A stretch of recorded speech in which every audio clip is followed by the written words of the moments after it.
Good evening and welcome to our webinar on insulin resistance and Cushing's. I think we have all the bugs worked out of our webinar system and look forward to an informative night.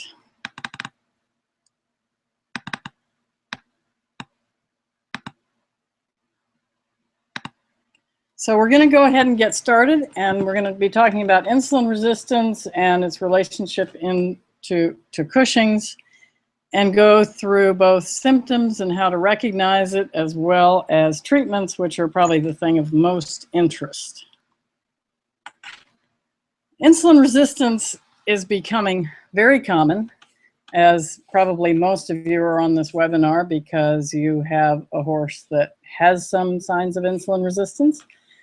And there are many reasons, and we'll look at a few of them and we'll talk about how to deal with them.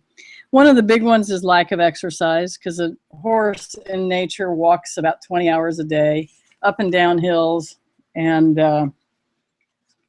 over ditches, and gets really quite a lot of exercise. And many of our horses are in small paddocks or small pastures, and they just don't get the amount of exercise that a wild horse would. There's many ways that we overfeed horses. Some of it is unavoidable because of the richness of the grass that they are living on. Some of it is because the feed company packages tell us to feed 4 or 5 pounds to a horse that's not working very hard. And back in the old days, horses actually used to work for 8 hours a day. And very few of our horses do that now. Unfortunately, Western medicine has little to offer the horses except to starve them. And you hear people all the time saying, but I can't feed them any less. And the truth is that starving them really doesn't solve the problem of insulin resistance, nor is it good for them mentally or physically. The main drug that's used is a drug called pergolide or Presend, and it really is not an appropriate drug. There's a few other drugs that are being tried out. Metformin is one, and the research actually shows that it really doesn't work very well in horses. So it's sort of an inappropriate drug as well. Diet restriction can be very difficult in many management situations because they either have full access to unlimited hay or to pasture. And we want to feed our horses, and our horses really want us to feed them. And the horses really don't lose weight well with diet, just with diet restriction. There is an increasing parallel with the diabetes outbreak and the insulin outbreak in insulin resistance outbreak in humans. Part of that is coming as we have learned more about the sugars that are in grasses and hays. And we realize that we actually are feeding horses a diet that's fairly rich in sugar, which we know a human diet rich in sugar, obesity and overweightness. We also have young horses starting out life being either overfed or, and we'll talk about later, some of the proteins and some of the types of foods that create insulin resistance. But the human research shows that foods fed to infants, to babies, starts insulin resistance patterns very early in life. And many of our foal feeds that we feed as a creep feed are actually feeds that will help produce insulin resistance.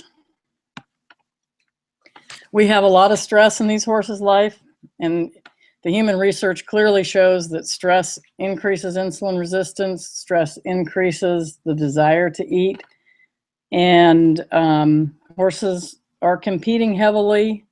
They live in confined spaces. Confinement for a horse can be even a 5 or 10 acre pasture, especially if there's too many horses in there. They're used to having hundreds and thousands of acres to move in.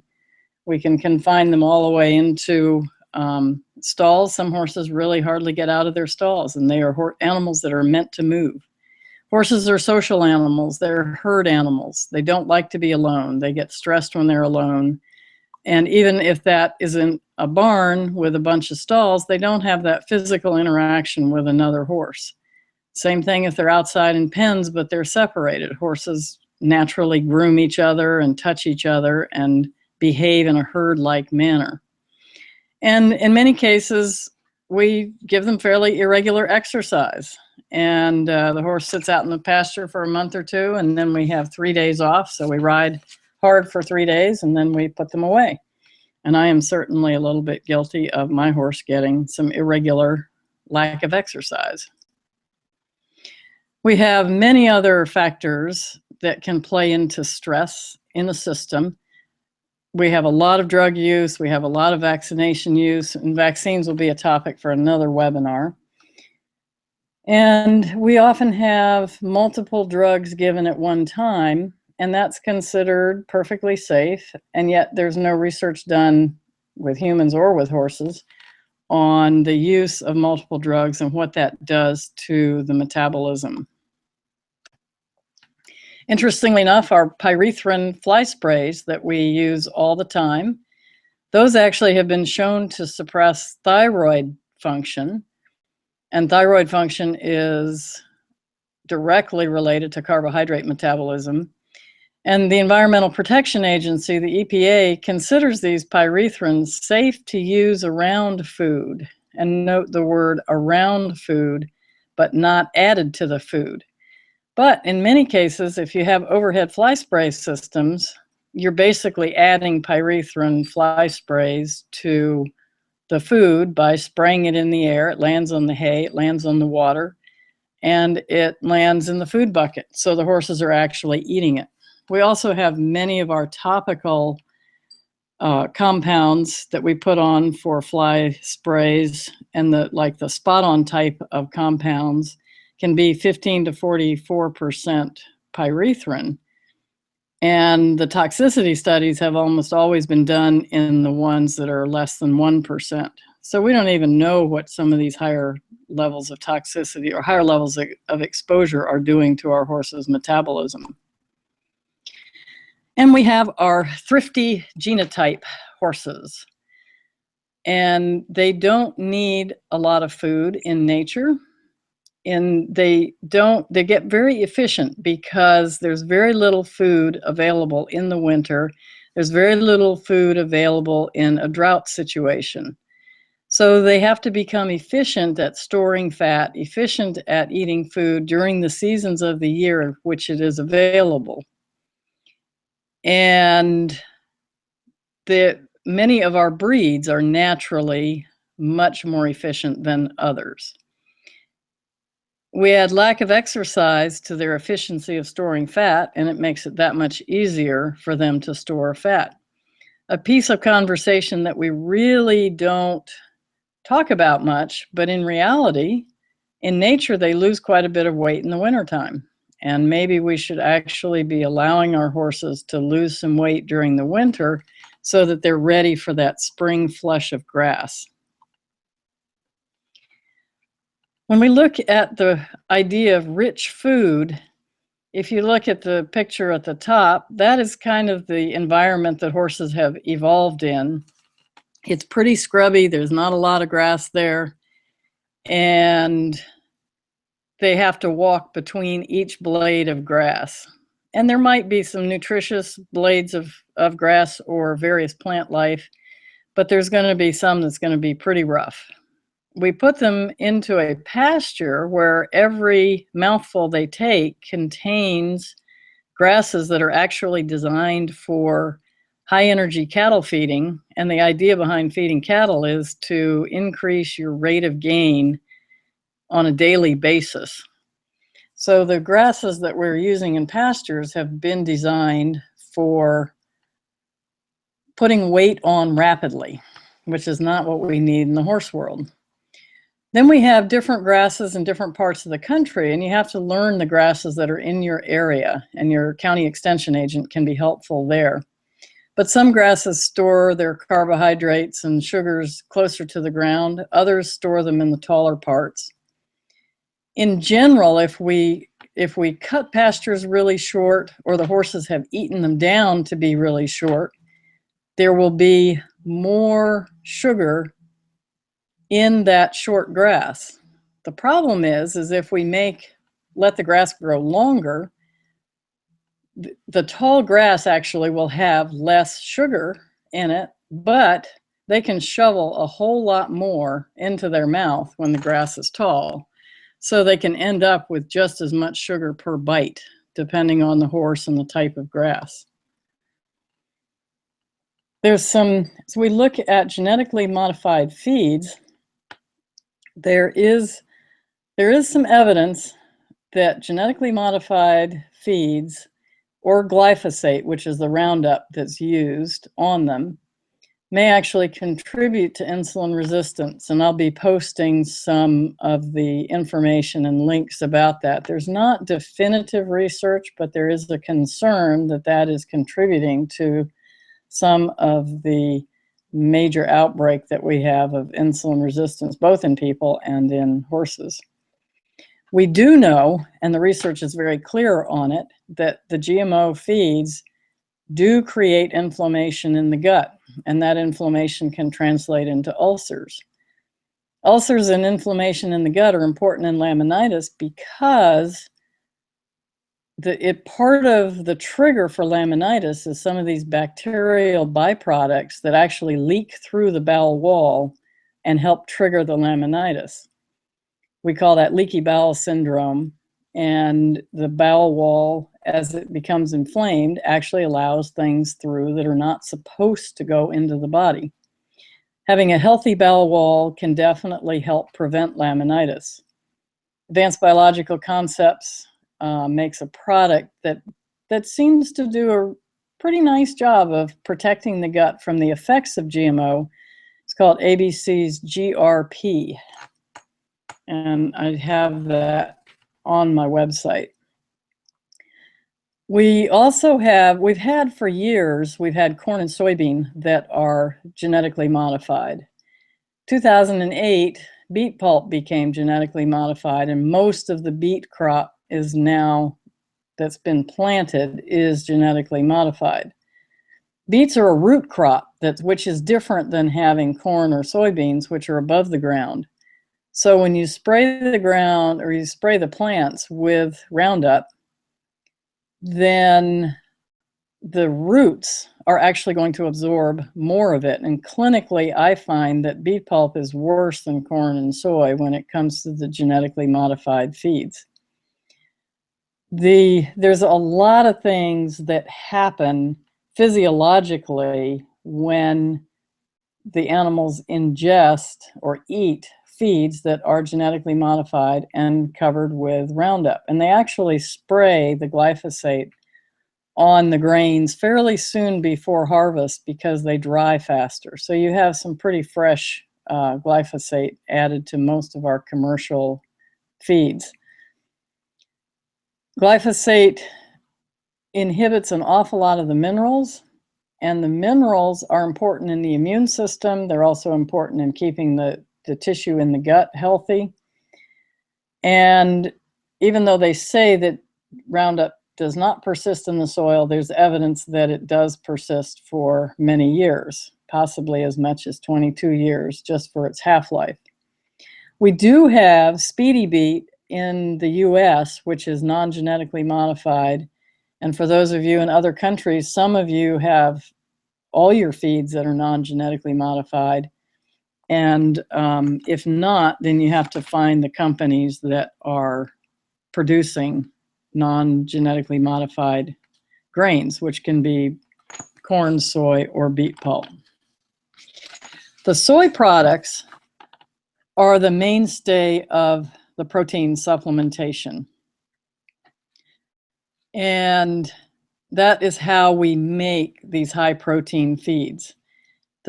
The feed companies are happy to sell us protein, but most horses actually do not need that much protein. And if you look at the tables where they decide how much a horse needs for life and how much they need at different growth stages, most horses need only about 7 to 10% protein. And for most horses, unless they're in high performance, if you need to feed them a little extra food, then you're actually feeding them more protein, even at 10% protein. When we actually look at our grains themselves, whole grains, not processed, not broken down in any way, corn by itself has 9 to 10% protein. Oats have 11 to 12% protein, and barley has 11% protein. So right there, without having to add any soy, if you're feeding a whole grain product, then you really don't have to add any extra protein to meet the horse's natural protein requirement. We have a tendency, we've been taught, most of our feeds are sold as 10 to 12 to 14 to 16% protein. But soy itself has been shown to decrease thyroid function. The thyroid affects the insulin resistance. It affects glucose metabolism. And there is a whole, there are books written on the effects of soy on the hormonal function in the animal. So we really don't want to be feeding a lot of soybean products. They have estrogenic characteristics, and they are almost all genetically modified. The big thing these days has been ration balancers, and the ration balancer types of products are very often 25 to 30% protein, but they tell you you only need to feed a pound of them. But a pound of 30% protein feed for a horse that's insulin resistant and really doesn't need much protein at all is a tremendous amount of protein. And it doesn't necessarily behave the same way in the body as a high protein meat-based diet, a sort of Atkins type diet that people will use to try and lose weight. So we end up feeding them a lot of soybean in these high protein ration balancers that in most horses really does not do them any good. Then we have our hay, which can be very high in soluble sugars. And we can soak, and the soluble sugars are some of the ones that really are problematic with laminitis and with general obesity or insulin resistance. We can, in many cases, or at least in some cases, decrease the amount of sugars that are in hay by soaking it in water and then letting that water drain out. The research actually, though, is not totally, doesn't totally confirm that you can do this with every hay. Some grasses are going to be more amenable to soaking the sugars out than others, but it's certainly worth a try, especially if you seem to have a higher sugar content hay and you have to feed it. The problem with hay in the hot summertime is that it can start to ferment before they've finished eating it. And in the wintertime, if you're in the northern climate, it's frozen solid before the horse can finish eating it. So soaking is not necessarily a perfect answer, but it can be a helpful tool. The website safergrass.org is a really good site for some information about grasses and the sugar content of grasses and analyzing them. The glycemic index is something that you will hear people talk about. And the glycemic index was developed for people, and it's a measure of the immediate effects of the carbohydrates on the glucose. So if you eat a candy bar, which is mostly glucose, maybe some fructose, lots of simple carbohydrates, that is going to be, in human terms, they set that pure glucose at a glycemic index of 100. And that candy bar is going to be pretty close to it. And many of our sweet feeds for horses are covered in molasses, which may not have a glycemic index of 100, but it's up there. Our complex carbohydrates have much lower glycemic indexes. So, and that's really the difference between something like an instant oatmeal that you can pour hot water over and it breaks down very, very quickly into something that is kind of mushy and it digests almost like eating straight sugar, versus taking the oatmeal that's steel cut and you have to cook it for 45 minutes before you can begin to eat it. Though the steel cut oatmeal, if you eat that, it's going to have a much, much lower glycemic index, and it's not going to spike that blood glucose. A lot of the cooking that is done to feeds, the extruding is when feeds are made to all look uniform, sort of like dog food. Dry dog food is extruded. Many of our grains are extruded. Those are cooked. And they are warm foods from a Chinese perspective, and we'll talk about that more later. We have feeds that are cooked. We have sometimes oats that are pre-cooked, and they are sold as being easier to digest. The problem is, the easier they are to digest, the faster that glucose is going to get into the bloodstream. So we really want to look at whole foods and not get caught up in the hype of processed foods. Some of the foods that have lower glycemic indexes are oats. And there was one study that set oats at 100 on that glycemic index. And that's not really a starting point. They need to call glucose 100. And then they're going to find out that oats, especially the raw oats that most horses are eating, are going to have a much lower glycemic index. Horses may be a little bit better at processing the oats than humans, especially a whole oat, but it is still not going to have a glycemic index the same as glucose. Barley is an excellent feed for many horses, and beet pulp, especially if you get the non-genetically modified, it doesn't have a very high glycemic index. So the high glycemic index foods are corn, molasses, and many of our processed byproducts. We don't really know what the glycemic index is, but if you start reading your horse's food bag label, you'll see a lot of byproducts or meals or things like that we really don't know quite what they are, and they probably vary from week to week. High glycemic index foods are many of the things that we see as sweet, things like carrots. And if you use carrots in very small quantities, not a half a bag or a bag of carrots, but a carrot or a half a carrot, you can get away with it. But carrots are fairly high in sugar. Bananas are high in sugar. Interestingly enough, things like apples and oranges have more fructose, which does not behave the same way in the body as glucose. So they become much safer. So slicing up some apples can be a great treat. So there are ways that you can test your hays, and there are various tests, and you can go to either the safergrass.org or this equianalytical.com, and you can learn a lot more about the details of these tests. But a couple of the common ones, the ethanol soluble carbohydrates are extracted with alcohol and water. And those have a tendency to not be as bad for the horses from a laminitis or a sugar standpoint. The WSCs, or the water-soluble carbohydrates, those are the ones that come out into the intestinal tract really easily. So those are our simple sugars and digestible sugars like sucrose, glucose, and fructose. There are also other non-digestible simple plant sugars that will come out in the WSC component.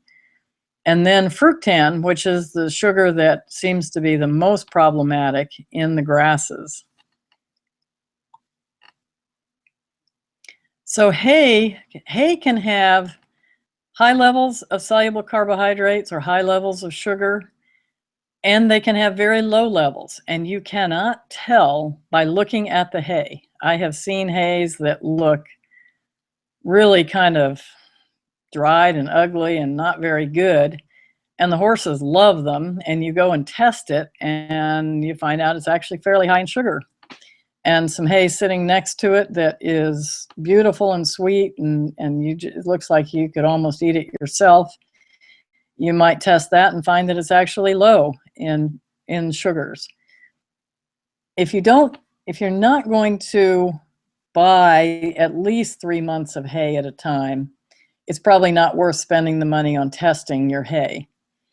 If you have a horse that's really sensitive to the sugars in the hay, I see horses that can eat a new batch of hay for 1 or 2 nights or for a week and noticeably gain weight. So if you have a really sensitive horse, every time you have to buy new hay, keep an eye on their weight and get out a weight tape and check it every 10 days or so.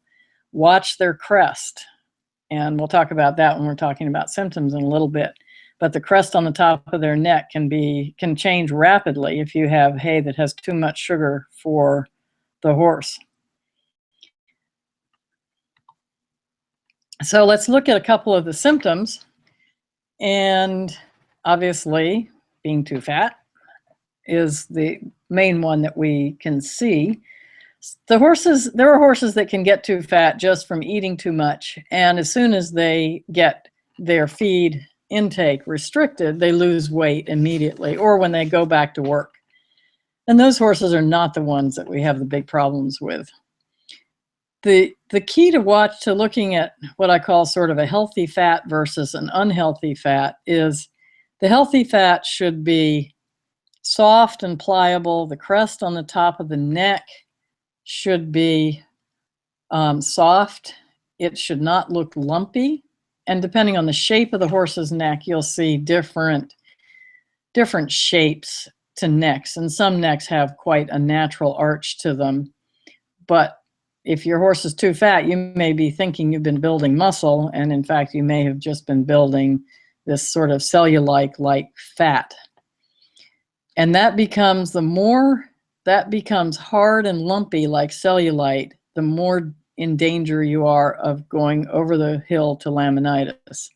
You'll also see fat pads out by the tail, and those again can get quite bulgy and they can get very hard and lumpy. Again, a danger sign. If they're just there and they're soft, you're at least on the safe side of the fence. You will also tend to see lethargy or not much energy, and that's because the insulin resistance, the idea behind insulin resistance is that the job of the insulin is to take that glucose as it comes into the bloodstream and carry it to the muscle cell and deposit it inside the muscle cell so that it can be used for fuel. So in insulin resistance, it's like that muscle cell has become too stiff to allow the insulin in. So the insulin runs around and deposits the glucose elsewhere. And that ends up as many of your fats. So the lethargy comes from the fact that that muscle cell is starving. And a lot of times these horses are very hungry. So you're looking at your horse and you're saying, you're too fat, you're starving to death, and you have no energy. So, this all doesn't add up. You should have plenty of energy. You're obviously getting too much food. The problem is that energy is not getting into the muscle cell. And the muscle cell tells the brain, I'm starving. And the horse says, okay, I will oblige. Give me more food. And they often become unhappy, irritable with that because they don't feel well. So if you have this cellulite hard fat, then you need to begin some treatment and diet control as soon as you possibly can. If you have that smooth, soft fat, you may only need to change your diet and nutrition. You may want to start to try and treat their imbalances with some herbs or homeopathics. And the best thing in the world is increase exercise. Research is definitive in that it shows that increased exercise is as good as any drug, if not better, and any diet plan. Exercise is the key. The reality is if your horse has laminitis, you're not going to be able to do a whole lot of exercise. So, or if, you may be taking time off because you messed up your knee or something. And so the reality is that these horses can't always get the exercise that they need. When we move into more of a Cushing's type of picture, and this is where we're getting, instead of having the insulin involved, we're actually getting the adrenals involved, and we will have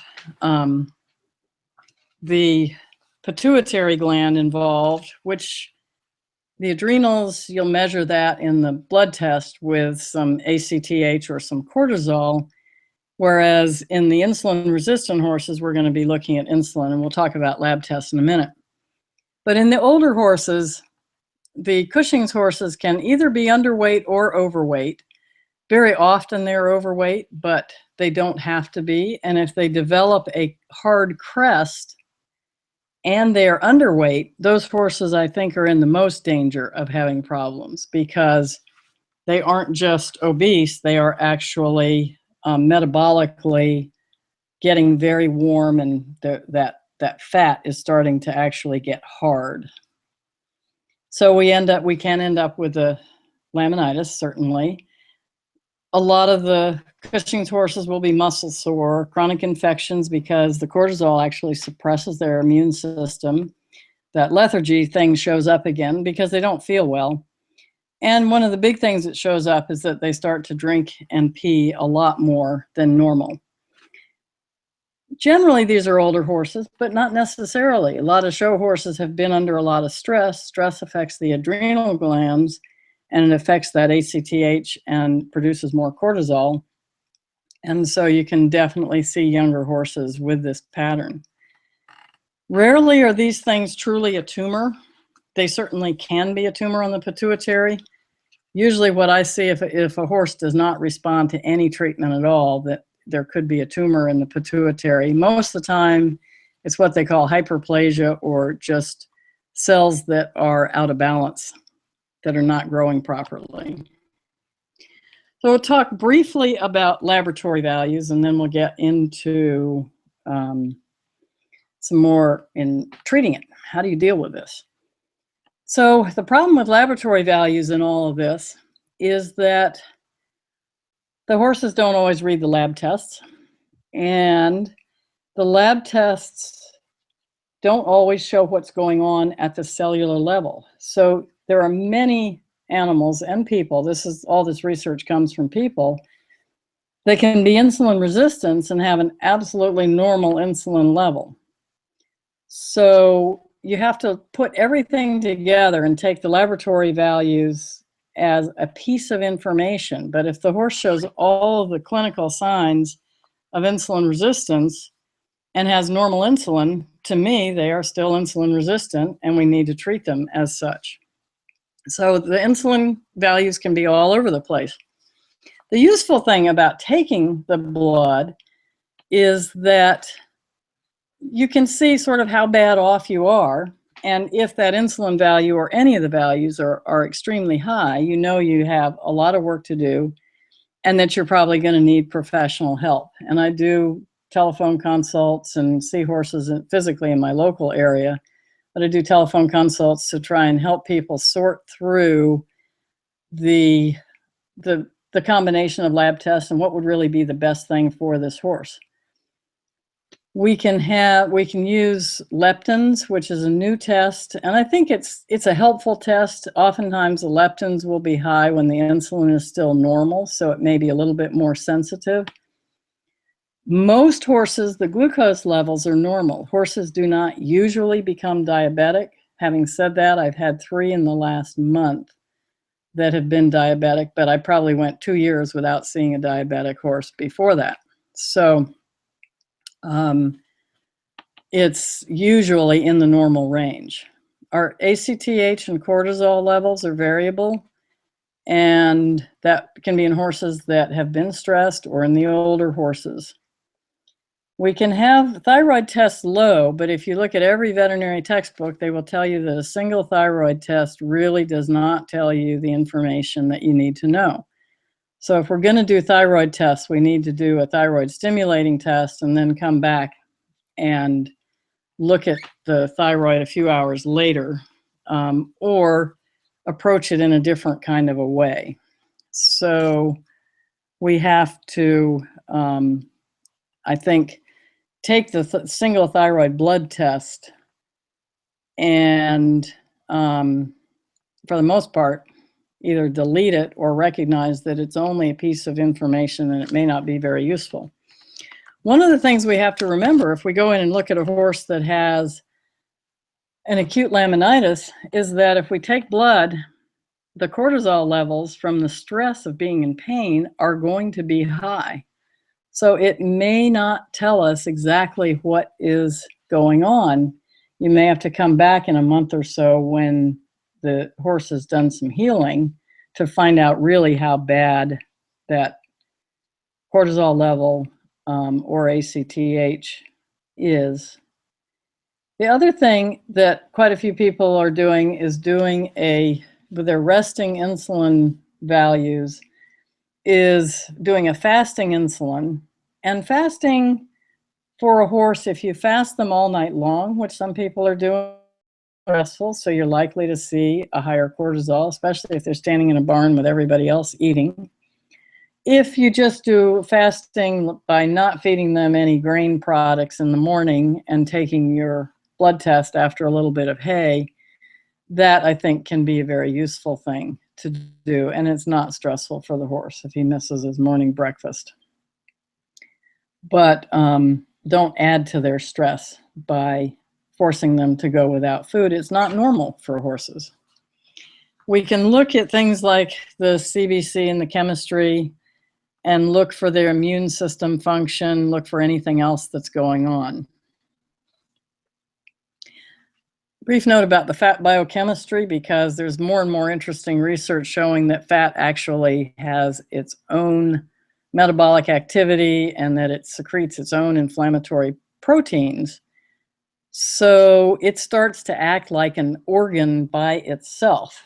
And I think the more we learn about this, the more we're going to realize that it's sort of like the fatter they get, and it keeps adding to itself. And with this inflammatory proteins being secreted, that's part of what's contributing to this hardness of the fat. And once you have more and more inflammation in the body, you have more and more likelihood of things like laminitis. Laminitis in horses is the thing that we're really all trying to avoid or trying to deal with. It's very similar to cardiovascular disease in humans, except that it's inflammation of the lamina in the feet. One of the most important things, and we'll do a webinar on foot care of various different sorts later on, but one of the obstacles to cure a lot of times is that you treat them with all kinds of good things and remedies, whatever your treatment might be, but if the foot care is not appropriate, or their toes are getting really long, or their feet are not comfortable, whether they need shoes or they don't need shoes, whether they need a boot or they don't need a boot, but the foot care is critical. And sometimes you need to learn how to do some of the rasping yourself if you don't have access to frequent and regular quality foot care. There's nothing wrong with learning how to pick up a rasp and keep the feet in good shape. So I think we've already covered that. We're all avoiding laminitis, and we're trying to avoid it by keeping an eye on that fat with the cellulite appearance. And the thin horses can certainly get in the same state as the fat guys.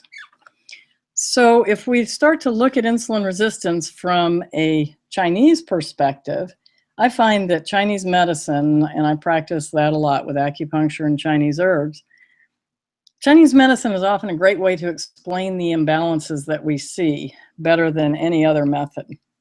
So there are seasons of the year and imbalances that go along with it, body types and personalities. And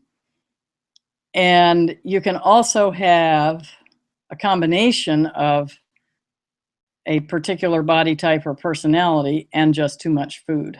And too much food for even a horse that is not prone to laminitis can be an issue. I'm going to run briefly through these. They're kind of fun, but we've got to get into the treatment portion. Our earth horses are our easy keeper personalities. Everybody loves them. And they are a little bit prone to digestive disturbances, and they are very sensitive to overeating of sweet, fatty foods, and that includes grass because grass has a lot of sugar in it. Many of our breeds are this kind of personality, and they are the easy keepers, which, if any of you are dealing with it, they're not so easy to keep. Late summer and fall is the most likely time they're going to have a problem, but they can also overeat on spring grass quite easily.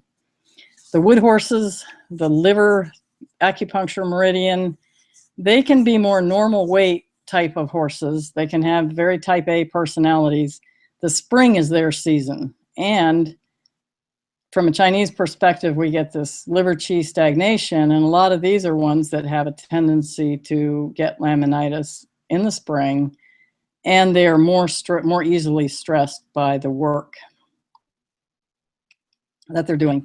And one of the ones that can be particularly interesting to look at is, from a Chinese perspective, the kidney acupuncture meridian the season is January to February. These are some of the toughest cases of laminitis to treat conventionally, and these are the ones where everybody says, but I'm feeding the same thing. There's no grass out here. It's winter, it's ice and snow. Why does my horse have laminitis? And it's this kidney meridian imbalance that occurs, especially in the older horses. And these can be some of the toughest ones to treat conventionally, but actually relatively easy to support when we support the kidney acupuncture meridian, either with herbs or with acupuncture or a bit of both.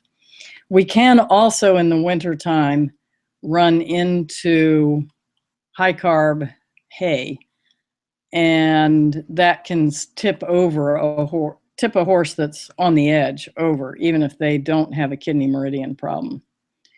That's just to give your eyes a mental break for a second. Okay, so in treating these, as a summary,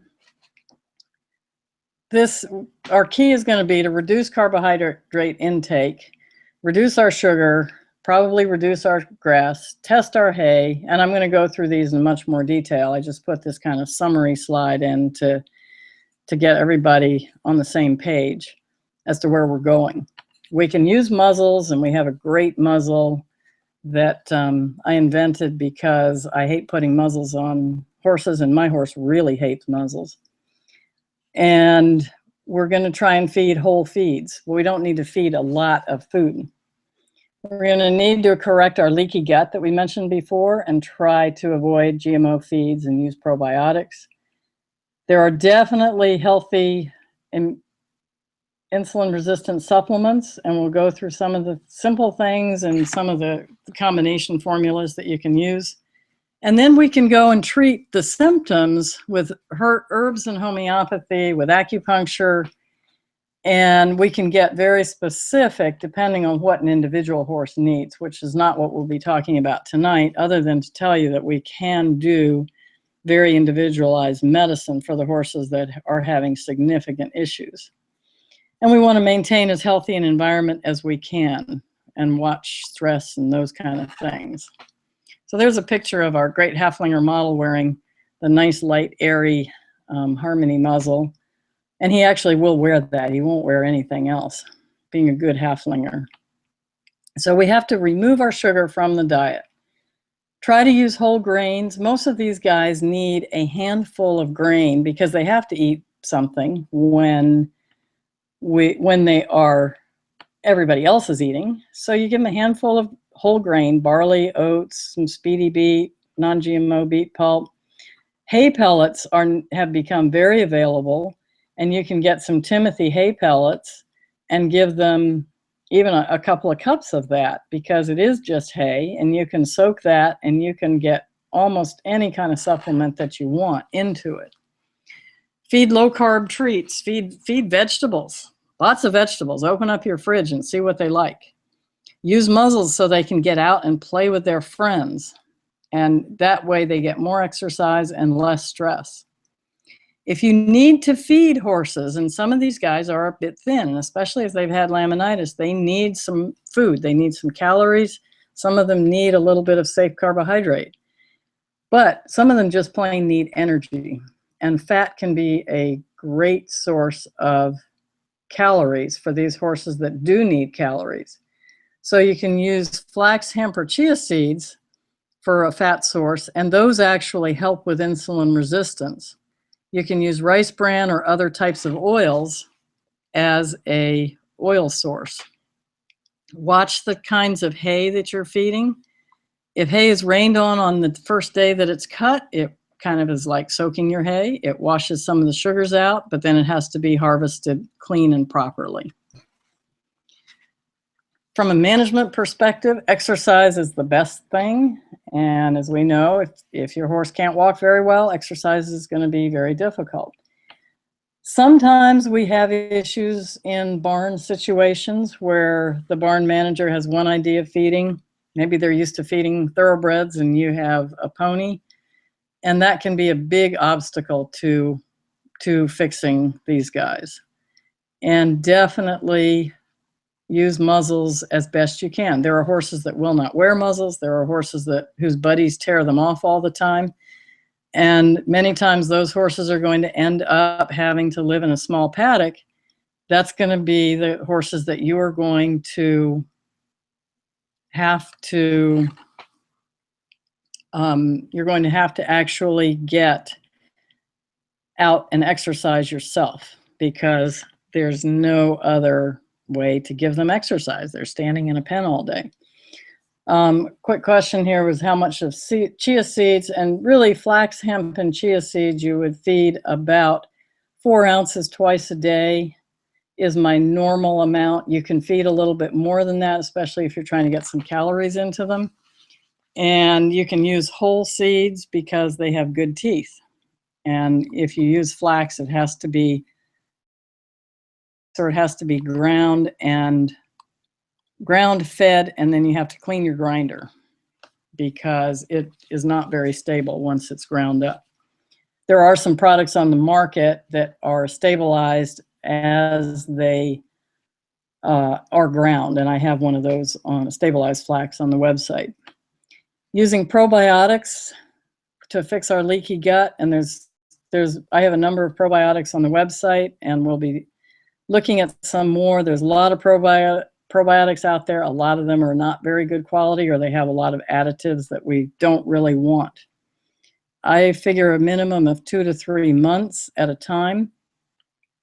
And most horses won't necessarily have to live on them, but they're useful anytime you give some antibiotics, and at other times of stress, travel, any other kind of illness, I would go ahead and put them on probiotics. For minerals, minerals are often the most efficient nutrient, and I use a lot of free choice minerals without salt.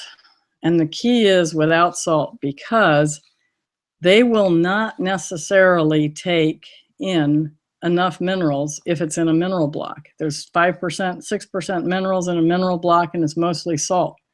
So if your peas are too if your peas are too salty, you will not be able to eat them.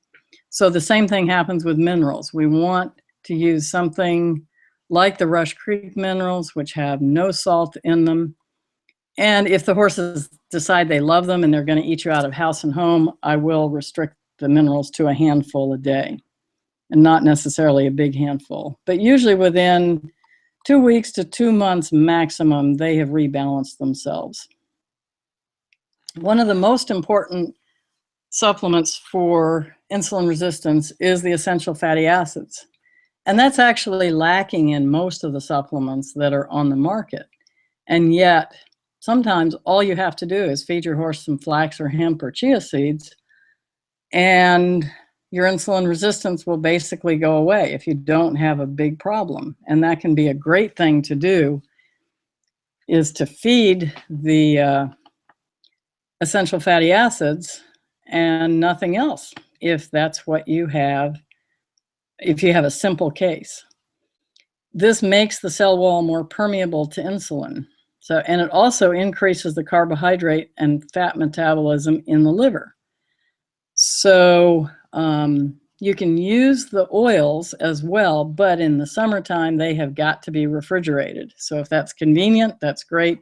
If it's not, you're better off to use the seed. A couple of formulas that I put together using the human insulin resistance research is OB and INR, with OB formula being for the average insulin resistant horse, even a horse that's mildly laminitic.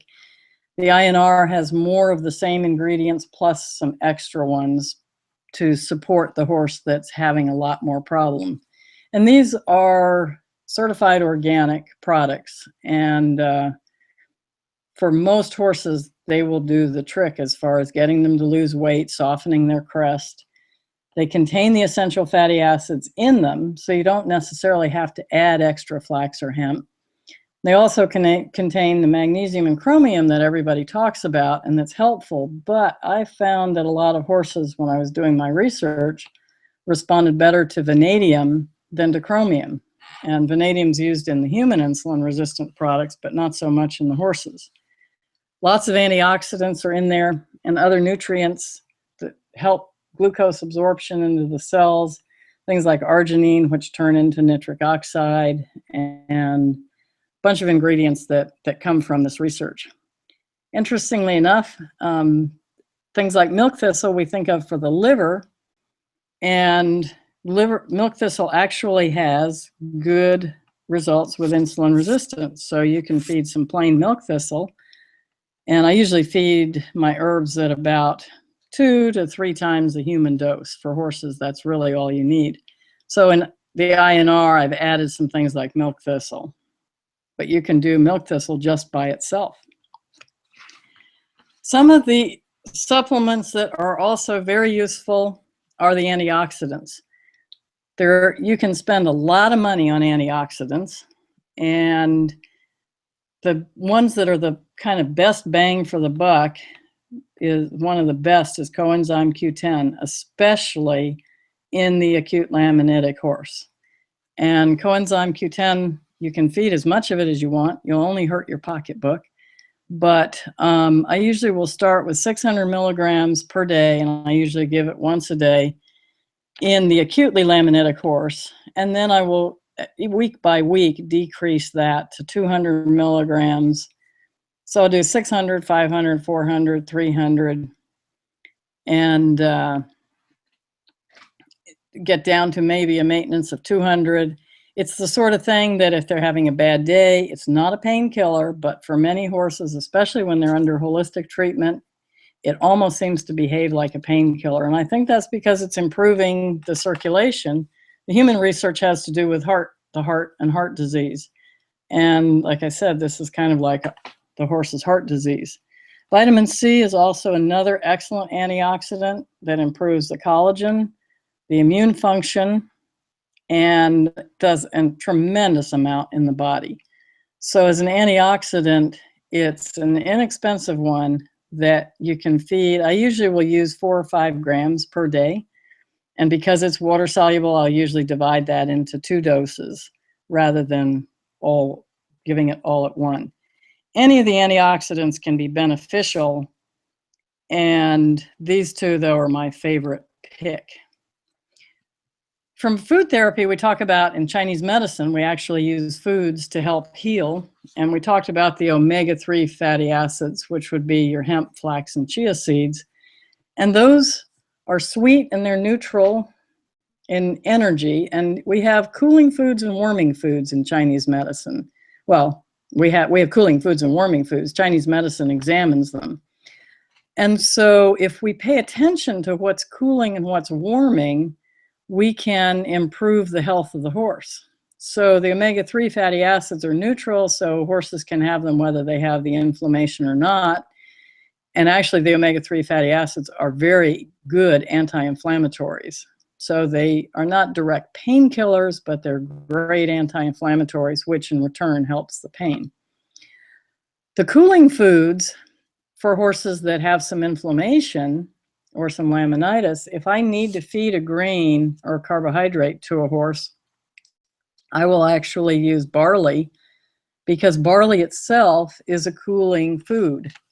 And I will also use things like summer squash, lettuce, broccoli, cucumbers, celery, all those sorts of things are cooling vegetables. So you can find out what they like. Open your fridge, test them. Warming foods are oats, and quinoa is another one. So some of the older horses actually can do well with a food that's warming, but many of our horses with laminitis already have the inflammation, and we want to stay away from the warming foods. So quinoa is another grain that can be used if you want a warming food. Warming vegetables are things like parsley, winter squash, and actually have an article on the website about different foods from a cooling and warming standpoint. Ginger is a warming food. We can add Western herbs to our treatment. There's different approaches to herbs, Western herbs, Chinese herbs. We're going to run a few minutes over here if that's okay with people. Cinnamon is one that we're going to look at on the next slide. Hawthorn is great for circulation. Vitex agnus castus is a great herb, and you'll see a number of formulas that have Vitex in. My favorite is the Hilton herb. Burdock is a great herb that you can get from many health food stores. And slippery elm, and you can also, I should have put in here marshmallow, because slippery elm is an endangered herb, and I often prefer to use marshmallow. And then milk thistle we talked about. Cinnamon is something we have to mention here because it's very popular in insulin-resistant formulas. Part of that is because there is some research that shows that it is good for insulin control and getting insulin into the cells. The big downside to it is that it is one of the most warming herbs in Chinese medicine. And you don't have to be Chinese to experience the warming. So it's contraindicated in horses that have heat signs. So insulin resistance, and horses that have gone to the point of heat signs where they have a hard crest, where they have had laminitis or mild laminitis. And those kind of horses should not have cinnamon. And they may do okay for a little while, but they may then start to do much worse. And I think I'm seeing a little bit of a trend of cinnamon going out of some of the supplements that are on the market, because I think people are realizing that it backfires. In the old horse, the young deficient horse, those horses are actually cold internally, and that can be careful. But just because they're old does not mean that they are cold. But if they tend to be cold, then cinnamon or a cinnamon-based product may be effective. Constitutional homeopathy, I use a lot of in my practice, and I listen to the history, the personality, and any trained homeopath can certainly work constitutionally. So I'm not going to go into depth with the treatments constitutionally because I really individualize that. There's certainly some remedies that are more commonly used than others, but and we'll do a webinar on basic homeopathy at some point too. So we actually made it in an hour. So the more we learn about this, and we're learning quite a bit in the horse world, but we're learning a whole lot in the human world because this is one of the hot topics for research these days. So I keep my attention to the human side for some of the much more detailed research because it's very similar. So now if anybody has any questions, we have a little chat thing that you can type in your questions and I will answer them. And if there are none, thank you very much for attending, and look for more webinars from Harmony Equine and Harmony Muzzle, and we will send you out some links to get a PDF of the slideshow And there's more information on the website as well.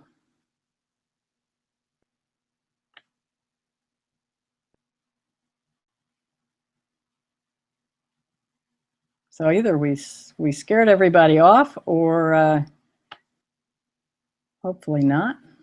All right, take care and have a great night. Oh, here we go.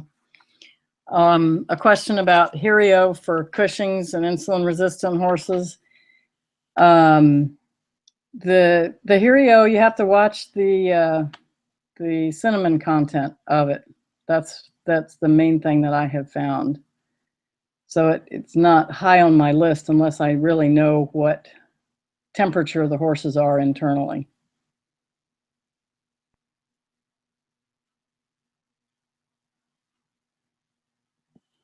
Joyce, Okay, I can see you have a couple of other questions too.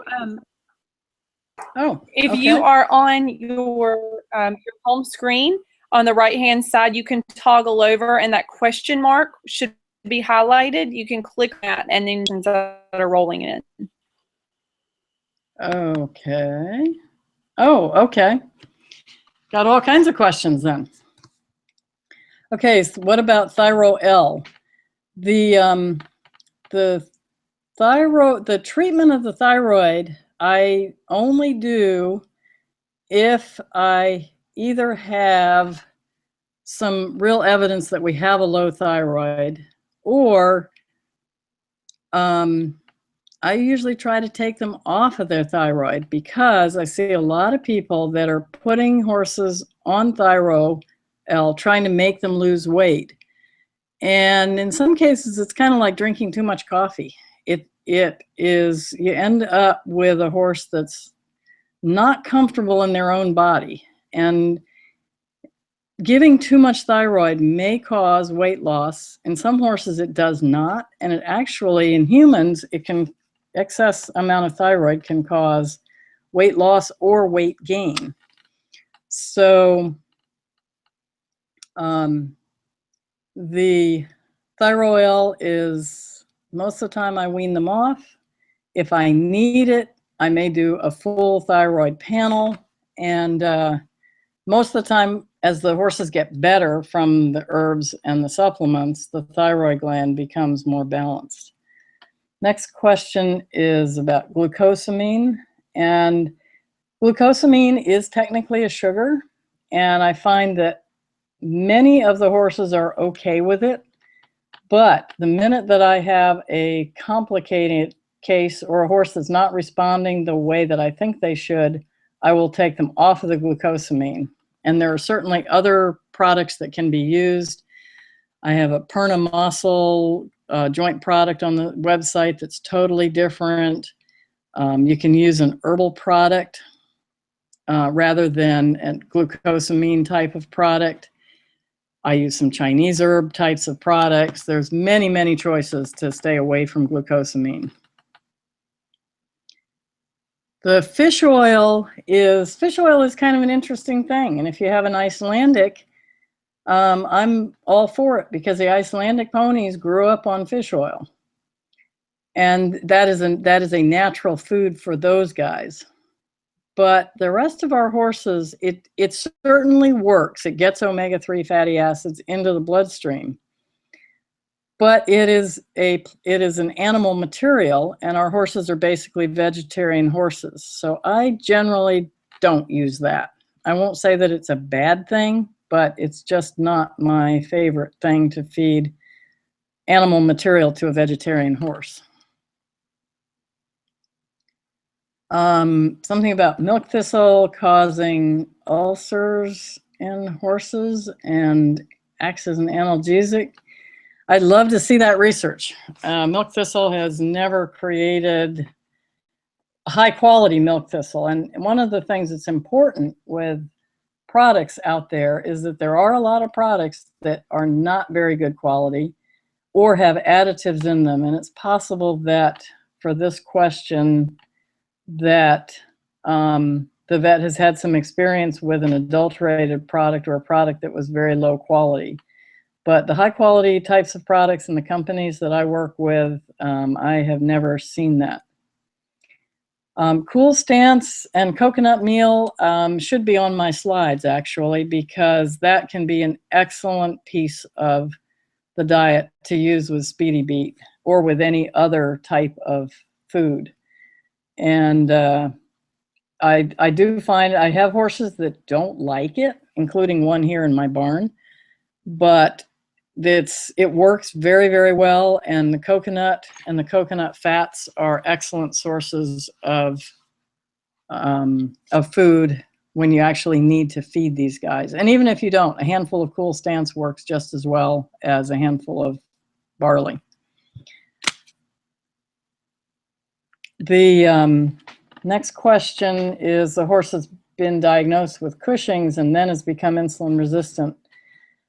The types of products that I have are safe for Cushing's and insulin resistant horses. Sometimes it can be interesting to see the numbers, and then you'll see the numbers go down. And that's something that's totally up to whatever your comfort level is, but they don't have to be tested before putting them on on any of the products that we've talked about tonight, because these are safe. And if they have had Cushing's and they have some insulin resistance, that's only going to benefit them. BioStar's natural food supplements are excellent, and I use a number of them. I have a few of them on my website, and I also send people directly to BioStar. I use a lot of their colostrum for the immune system, and they do a really, really nice job. There will be a PDF of the presentation, and we're also going to archive this as this live presentation, and we will send links out to everybody who's attended when we get that done. And there's a question about how much flaxseed oil in in milligrams. I don't know. I measure flaxseed oil in volume. So the flax oil I'll do up to 2 ounces to 4 ounces. Core level pituitary is a product that I use a lot in the more of the Cushing's type of horses, the horses that are definitely having pituitary problems. It's on my website, and it is a product that is made, it's a glandular type of product, and I have horses that absolutely will not eat it, and I try to respect that. If they will eat it, I find it extremely useful for rebalancing the pituitary gland. The horses that don't like it or won't eat it, I will use Chinese herbs to do the same thing. The next question is, can it replace quiescence for magnesium? And quiescence is basically a magnesium and chromium product. And so what I have in like the OB formula is a much more balanced product, so that you're attacking that insulin resistant problem from many different pathways. So this can replace it totally. The INR has more magnesium in it than the OB, but the magnesium that I use is more highly absorbable than what's usually used in most of the products. Fish oil is a good anti-inflammatory, as is the omega-3 fatty acids that are in hemp, flax, and chia seeds. So I'm not, as I said a little earlier, not a big fan of the fish oil as much because it's an animal product, but it does work. And information on determining whether your horse is warm or cold is kind of an interesting thing. And sometimes you actually kind of know that, because you'll have a horse that rips the blankets off in the winter and they absolutely hate their blankets, or they're sweating underneath them when everybody else is happy with their blankets. That would mean your horse tends to run hot. Some horses will stand out in the hot sun. They sort of seek the warmth, and those horses are probably cold. And in the winter, they seem to want 3 blankets on. You can also learn to look at their tongue and look for how sort of red or cool or warm, sort of red or white, that is. It's without a little bit of training, it's a little bit more difficult, but it's something that you can actually learn to look at. And pay attention to their behavior. Pay attention to where they like to hang out in the field. Are they hanging out in the sun while the others are in the shade? Are they always trying to be in the shade? The California Trace as a mineral supplement has actually been a very useful mineral supplement. It does have a bit of salt in it, but it doesn't have the excessive amount of salt as the other one does, and that's certainly a very good one.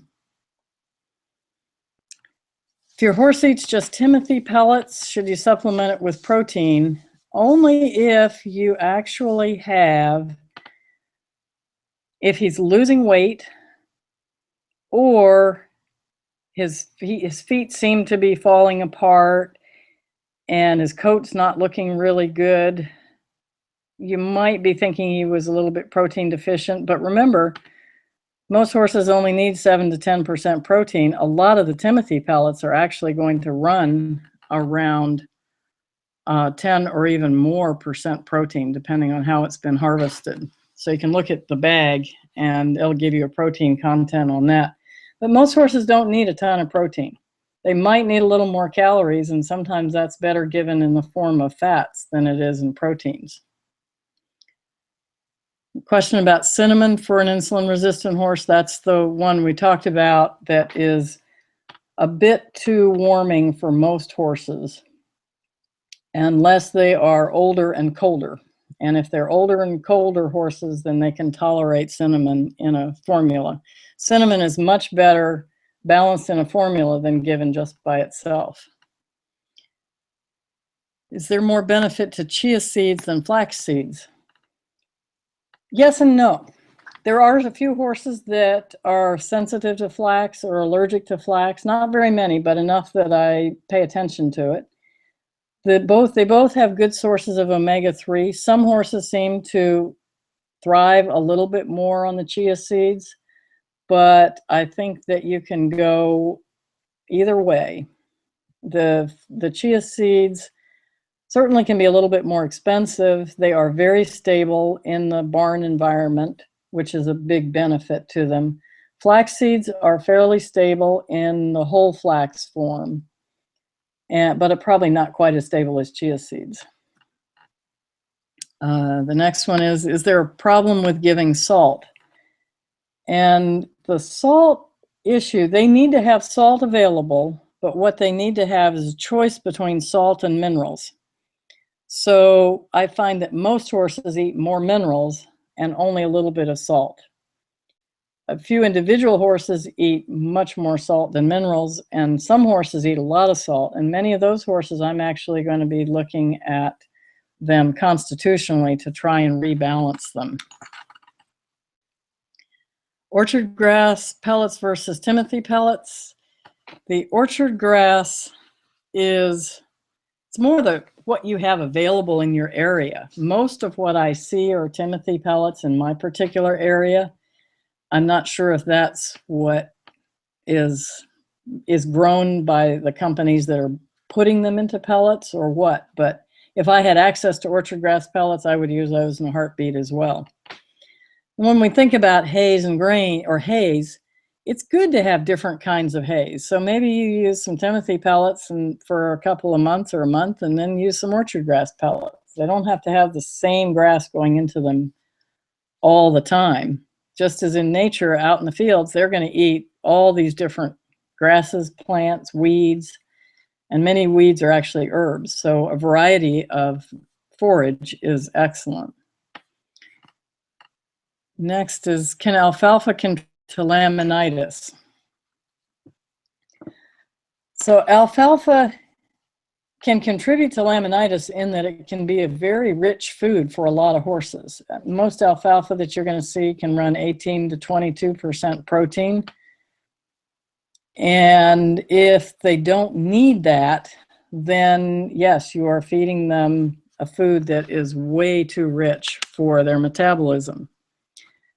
However, sometimes, especially if we have to feed a horse a little bit of protein, alfalfa can be a beneficial way, because remember, soy is going to be genetically modified, and it's got its other issues, its hormonal based issues, whereas alfalfa is a source of protein that you can actually feed to some of these guys.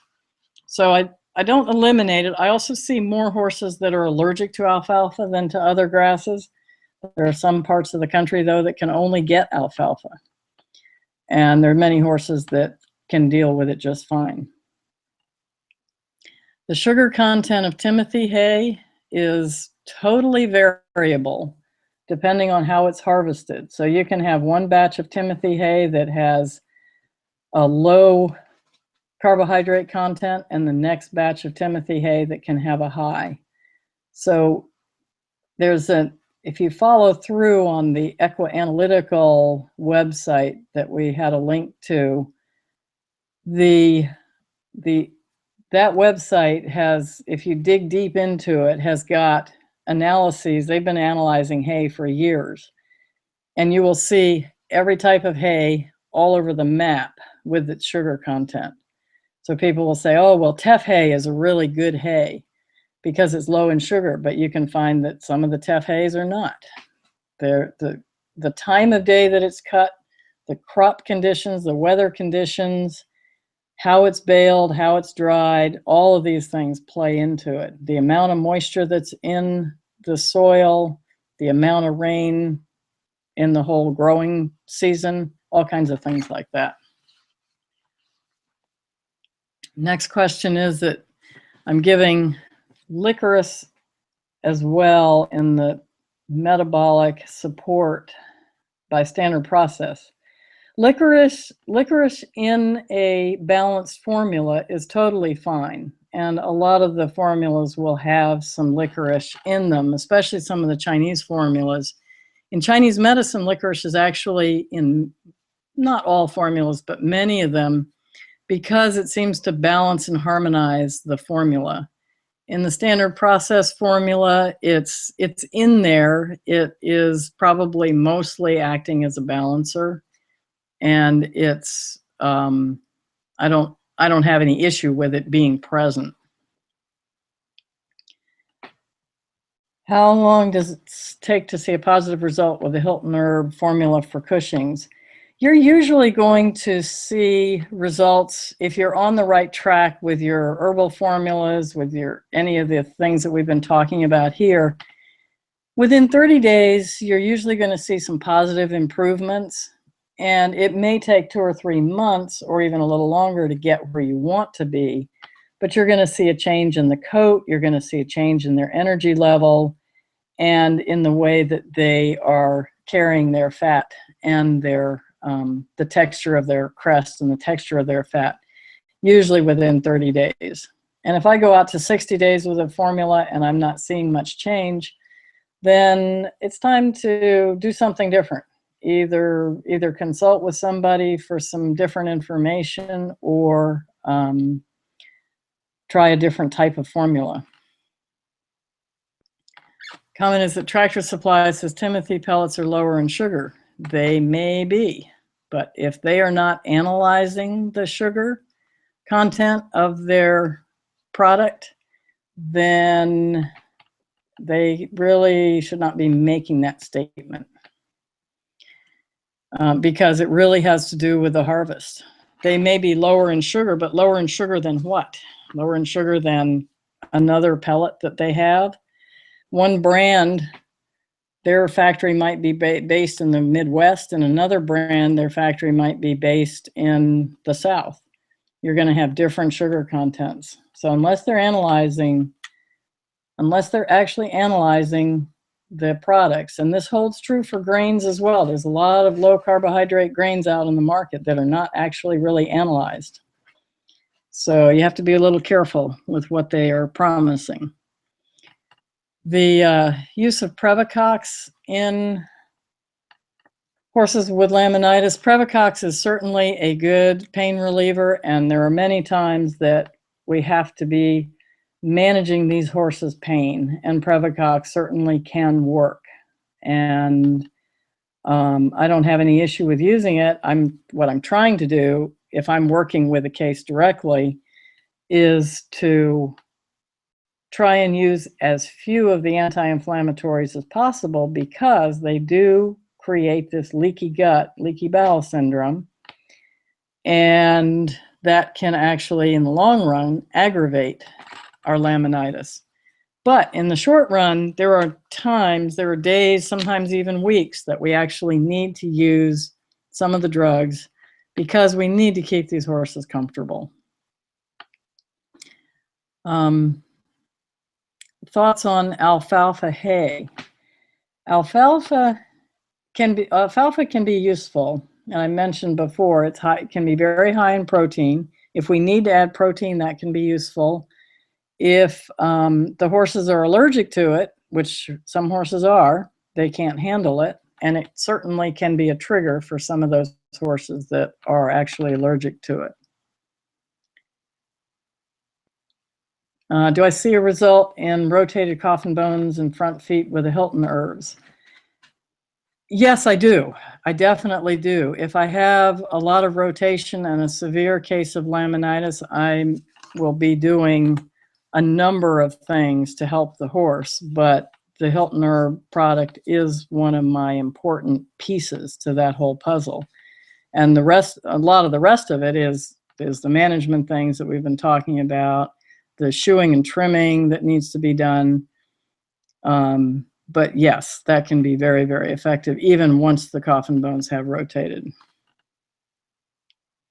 What can you use for pain that does not involve bute? We have one of my favorites is a Hilton herb product called Relief, and it's spelled like a leaf on a tree, Relief. And that is a product that is a combination of some very good anti-inflammatory herbs. I will also use some homeopathics. Sometimes I'll do something like Previcox or even Banamine instead of bute.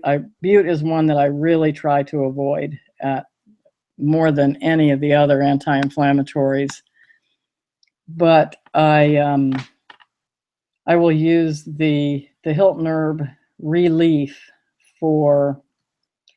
as one of my main anti-inflammatories, which you can give sort of on demand. It's a liquid, it gets absorbed in their system fairly quickly, and they do get quite a lot of relief from it. The Hilton herb name, again, I'm not sure if that's the Vitex Plus, is the Cushing's one that I think I was talking about. Dewormers.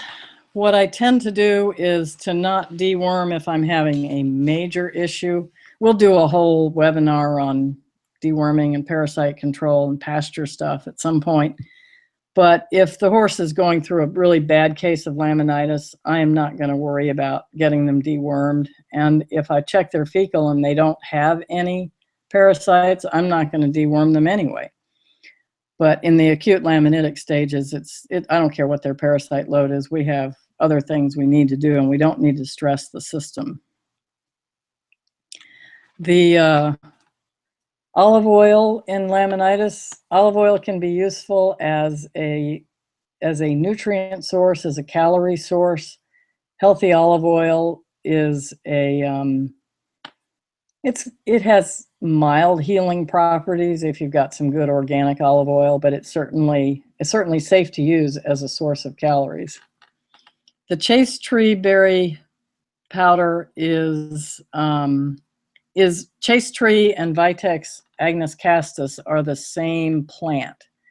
So you'll see products that have chaste tree in the name, and you'll see other products that have Vitex in the name, and that's all the same. So for some horses, the chaste tree, especially the horses that have high ACTHs and high ACTH, high cortisol, will often do really well with the chaste tree rather than just the insulin-resistant horses. And we've also got another Hilton herb product on the website that's more for, I think it's metabolies or something like that. more for the insulin resistant types of horses. But the Vitex is one of my favorites for the, I find Vitex Plus is better for the Cushing's horses because it's more balanced than just the chase tree powder by itself. Could I dispense with my fish oil if I use the INR? Yes, you could, because you've got plenty of omega-3s in that.